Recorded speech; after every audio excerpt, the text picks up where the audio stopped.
Welcome to Glammas Tidbits. This is episode 4, and today's topic we're going to talk about is good choices versus bad choices.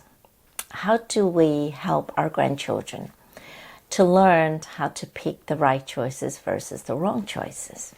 The objective of this episode is about teaching grandchildren how to discern for themselves what is right and wrong.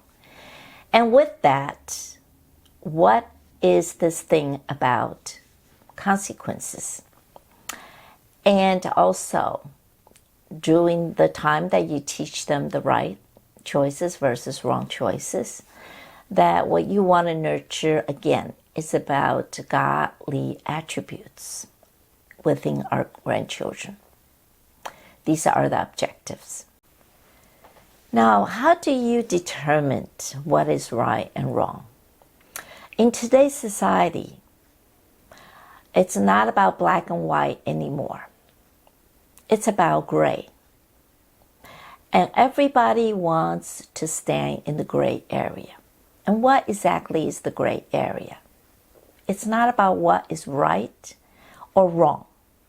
It's about what feels good, what you think is right.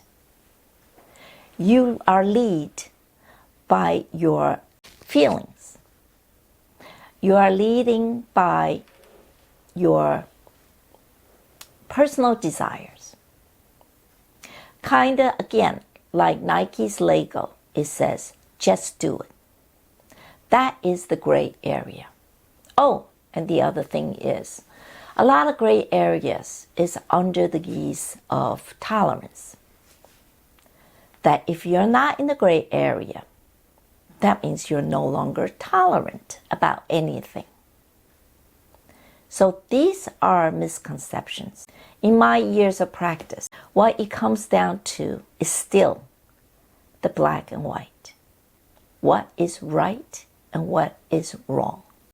If you go on the gray area, often relationship gets into trouble. So this is the reason why we must teach our grandchildren or children at a very young age how to choose what is right and what is wrong. Now, how do we do that? And how do we know what is right and wrong? Well, that came from many different places. It came from your family of origin, their values, their belief system, personal agenda, and needs. Or they come from the law system that we have in each country, come from societal and family expectations. All these areas give us that sense of right or wrong. And somehow along the way, as we are collecting life experiences, we also learned these lessons about right and wrong. A lot of people will say, why do we need to understand the consequences that comes with our choices of being good or bad? And that is because consequences are the result of our choices. If the choice is good, then our result tend to be good. And if the choice is bad, our result tend to be bad. Now, this rule applies to most of things, but not all things, because sometimes for a short period of time, even though we make bad choice, that we end up getting some result that we are in favor of. But that's only temporarily. In the long run, that choice might not be good for us. A quick example could be like a candy bar. If we think about eating the candy bar, in the long run, it's not a good choice because the sugar deposit in your body. But short-term wise, yes, for that couple of minutes, you did enjoy your candy bar. So again, think about what the consequences is with every choice that you make. The important part of teaching a young child to make a good choices or bad choices is because that you want to teach them and nurture their own ability that eventually they can make a good choice or a better choice for themselves. Throughout life, we always have things in front of us that we had to make choices of. And very often, we at a standstill because we don't know which way to go. So if we can't, at a very young age, start teaching our grandchildren how to make better choices for themselves, then this is kind of like a lifelong skill that they can apply to everything in their lives. Eventually, they have to make choices of. We also have to pay attention to what is appropriate to the consequences, age-wise. A young child's consequences could be very different than a teenager's choice of their own consequences. So we also have to be careful in terms of how we teach these kids what consequences that we implement for them when they make bad choices. And we talk about mostly consequences for the bad, but there's also good consequences. We can also use all kinds of rewards for their good choices, whether that is going out to get a meal together, going to an ice cream store to get a scoop of ice cream, some life experiences that you can do with them will be the best choice for any good choices that they have made. Again, it does not have to be elaborate. It could be something around the house, like maybe making paper origamis together, or a cup of hot chocolate would do the reward, and that will be enough for that child.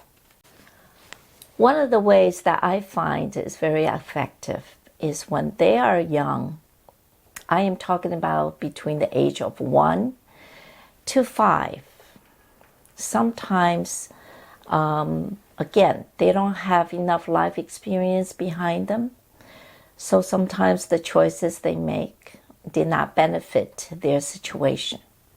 So what I would do is I will make sure that I have first eye contact with my grandkid, and then I would lay it out in front of them. And I would tell them, if you make the good choices, that means stop crying, stop behaving the way you are. Then we can go out and play. Then we can go and do something else that you want to do. Okay? And that is much more fun and pleasant for everyone. Now, the bad consequences for them is they can continue to behave the way they are, but they are going to end up in a timeout. Okay? Now, I always give timeout according to their age. 1-year-old gets 1 minute. 2-year-old gets 2 minutes. A 5-year-old gets 5 minutes timeout. Now, I am sure everyone have Alexa at home. We can always put that timer on and set 5 minutes timer, 2 minutes timer. Those are some of the consequences. Now, I would do this continuously, explaining to this child what's good choice and what is bad choice. And both comes with different consequences. But the choice is in front of that child, for that child to take. Now, through this kind of repeat exercise, the child gets to learn he always have 2 choices in front of him. And that is reality. We all have that choices in front of us at all times. It's whether it's a good choice that will bring us better things in the future, healthier relationship, whatever, or a bad one that eventually will prevent us from growing, moving forward, or really get what we want. When we are able to put it in this way, the child will understand. At the beginning, we have to be the one that really put it in front of them, because they cannot do that in their heads. But when you say it, they can see it much more clearly. Then they can make the choices themselves eventually. Sometimes with my grandkids, I have to do a couple of times with the same episode. Why? Because the child was not ready to make the good choices. Whether it's out of their own pride, whether it's out of their own anger, that I had to repeat this kind of thing a couple of times and dish out timeouts a couple of times before this child sees the light. Now, the reason I said every time you talk to this child, you have to have eye contact is because, again, your eyes are the window of your soul. So the child can see you, and you can see the child's soul. When the child truly is ready to make a good choice, you know it because you can see it in their eyes. Sometimes verbally they'll tell you, okay, I'm making a good choice. I want the good choice. But their attitude, their body language is telling you otherwise. Well, you as a grandparent, you don't have to accept. You can say, I don't think your head and your heart is in the right place, not at the same place. So I think you need to think about it a little bit more. So I would basically send them back and let them think about it again with timeout. Until at such a point where I can really see it in their eyes that they mean what they said. So when they make a good choice, now there's always a closure to the choice, not just the positive consequences that is coming. But at that time, then you can say, I am glad that you made that choice. And I know you really mean it, and this is great. Now we can do the following things together now. You can enjoy your activities now. We can move forward to the rest of the day now. Okay? And then you give them a hug and a kiss. And then this is closure. So let's talk about what are you promoting at this point about teaching them about good choices and bad choices. First of all, it really makes them think what they are doing. And in doing so, a couple of things come in mind about how you can nurture their godly attributes. What attributes could be involved here? Some of the attributes could be involved here is a sense of justness, righteousness, a sense of compassion, their sense of strength of making those choices, hard choices. It could be about that they come to a place of learning about new things, wisdom that they have within themselves, that they come to really let it rise to the surface, and is with intent that they make those choices. It's not just automatic type of thing. Oh, I'll take this one. I'll take that one. No, this is really with a purpose, with intention. So they know exactly where their starting point is and where they are going to end up.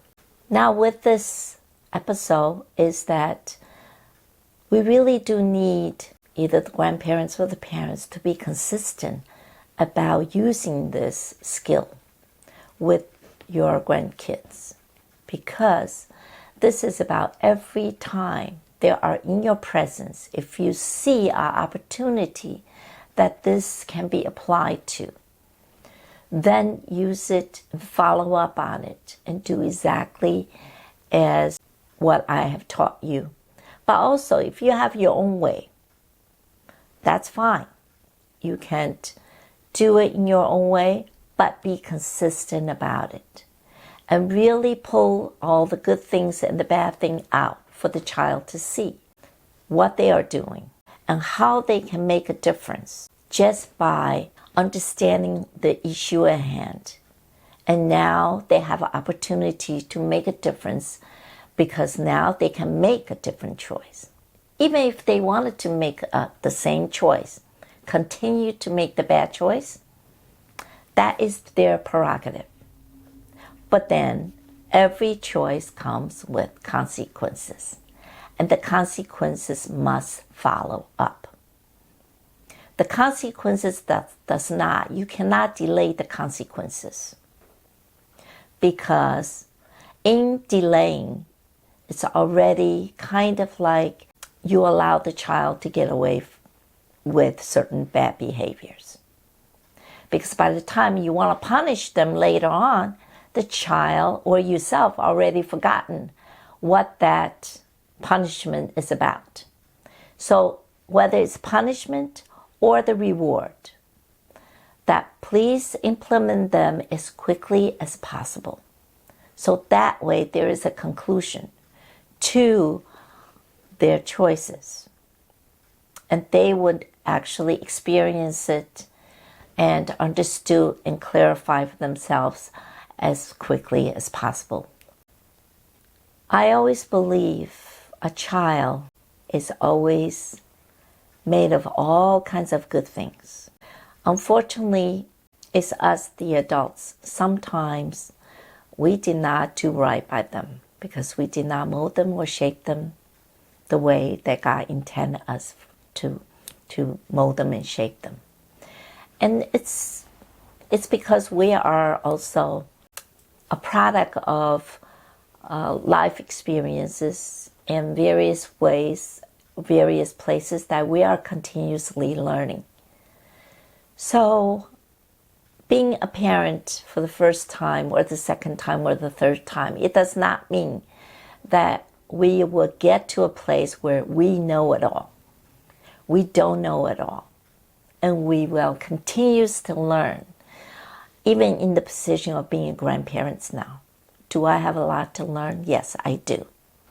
This is why I hope you can give me some feedbacks, some new techniques that you have that I can learn from you. Because I'm really, really hoping to collect more tidbits for myself, for my friends, that I can impart these wisdom to them. So please subscribe to my channel and let me know about each episode what your thoughts are, because I would love to hear from you. See you next time.